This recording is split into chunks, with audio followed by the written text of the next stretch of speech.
We gotta talk about who's gonna be joining the dinosaur army.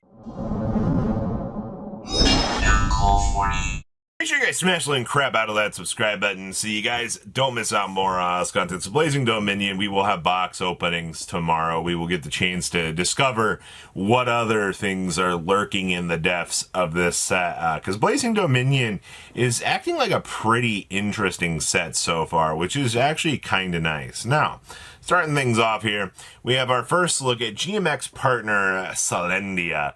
And I actually think this is a really nice art. This is also going to come in Starlight Rare, which is kind of nice. And it is coming in on a level 5. So Selandea says we can reveal this card in your hand, special summon a GMX monster or a dinosaur from your hand. Also, you can only attack directly with GMX monsters for the rest of this turn.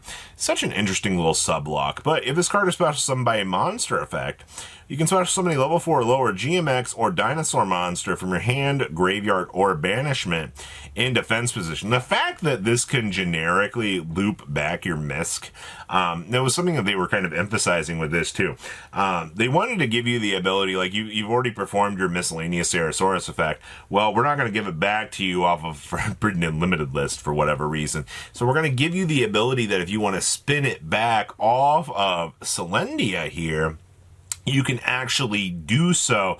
So it basically recreates a resource for you to get that set up with, which I don't actually hate that. That's kind of like a good, decent level of setup. So yes, a lot of these typings are going to be a little bit weird. I understand, like we have warrior, beast, warrior, and some of these other effects, but you have to understand the way that this theme tries to work is it gives you different ranges of things.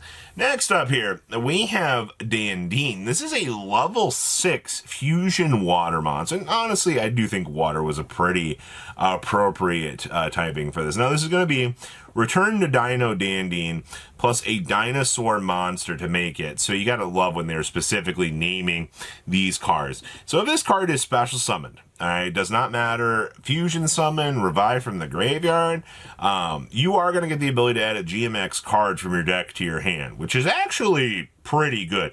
I was wondering where we were going to get a searcher at for this archetype. And you can only use this effect of Daneen once per turn. So once per turn, if you have excavated a card or cards by a GMX effect, you can activate the following effect based on where the card is at the time of activation. So if it's field, gain 1,500 life points, or graveyard, special summon this card. Okay, so you're telling me that if I decide to, do an excavation, and then, if this is in the graveyard, it gets to pop itself back out.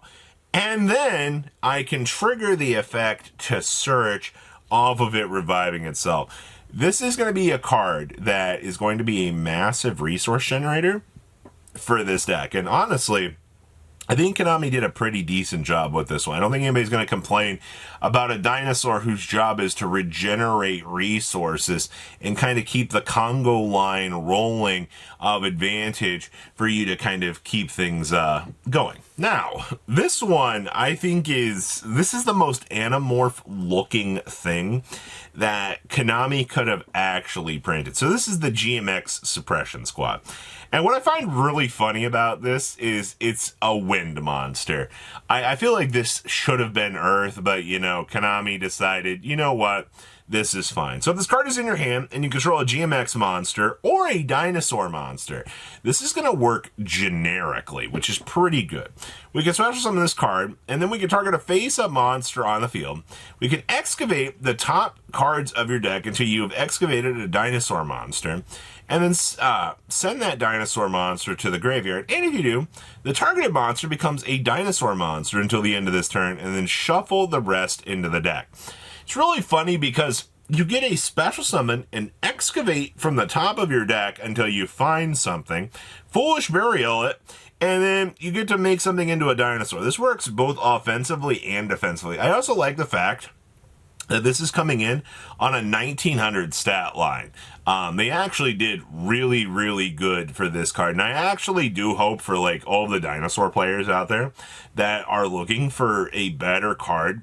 The fact that this is an extender for dinosaurs to make like Logia, well, you can turn this into a dinosaur because it can target itself, which is by far, I think, one of the cooler effects that Konami kind of set up for this. So good job, Konami. You actually get a W for me on this one. You actually pulled it off.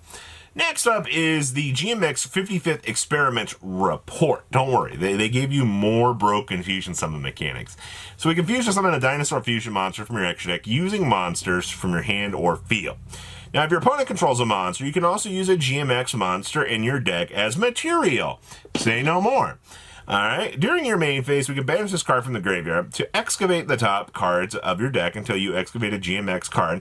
Add that GMX card to your hand, and then shuffle the rest in your deck. Now, you can only use one GMX 55th Experiment Report effect per turn, only once that turn.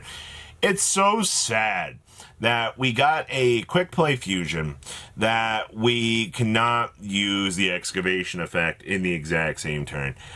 This card would have been some amazing fine tuning if we had had the ability to do both, but Konami said nope. Would have been too broken. So enjoy your limited effects where you can actually get them, which is sad. And then we have GMX Comprex. This is your big fat chungas of the set. So it's a GMX monster plus 2+ dinosaur monsters. Talk about a big guy. So this gains these effects based on the number of dinosaur monsters used as fusion material for this card. So on the bare minimum, you're going to have your opponent cannot target this card with card effects. If you dedicate 4 monsters into Fatty McFaddington, this thing can make 3 attacks during each battle phase. Does not say on monsters. Keep that in mind. He still loses to a Luna Light Liger Dancer. And then each time your opponent normal or special summons a monster, they lose 800 life points for 5+. And then once per turn, if you excavate a card or cards by a GMX card effect, you can destroy all other monsters on the field. So this guy's job, he's just going to be fat. All right, they wanted to make a good, strong, big boss monster for to use, and I think this one's pretty good. Now, we also have the Anti-GMX Final Experiment. So activate only if you control a GMX monster. So once per turn, when your opponent activates a monster effect on the field, we can excavate the top 5 cards of your deck. If you excavated a GMX card, you negate that activation, and then place all of the excavated cards on the top or bottom of the deck in any order. So this actually is kind of funny. As long as you excavate 5 and you don't miss, because there's a world somewhere where you could potentially whiff a Saurus Rex on this, you do get the ability to set up your next couple of draws, which actually is not too terrible when you kind of think about it. Obviously, you know, this isn't a counter trap card, but I do think it is strong enough. And I mean, it's also a monster on the field. So like if they're doing graveyard shenanigans, you know, you're going to have to kind of work around that a little bit. And don't worry, GMX Lab number 5, we are getting a field spell for this, which is actually kind of welcoming actually, because we needed something to kind of facilitate what this deck wants to do. So your opponent can activate cards or effects when you normal or special summon a GMX monster. Thank you. So first, straight off the bat, we get jamming. Okay.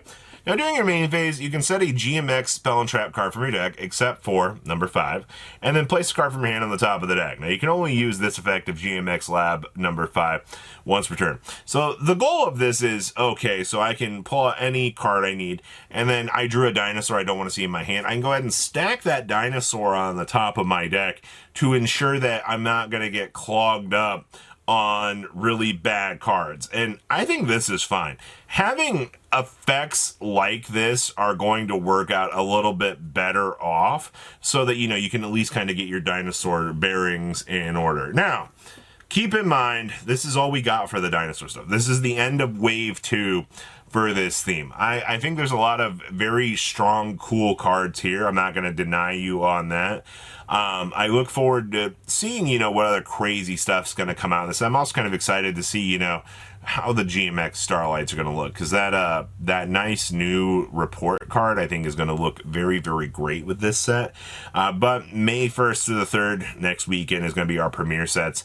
Kongs will probably have pre-sales up tomorrow, and you guys know the very infamous discount code MCO40 will work on your purchase tomorrow. So you guys have a good rest of your day, all right? Patrons, thank you.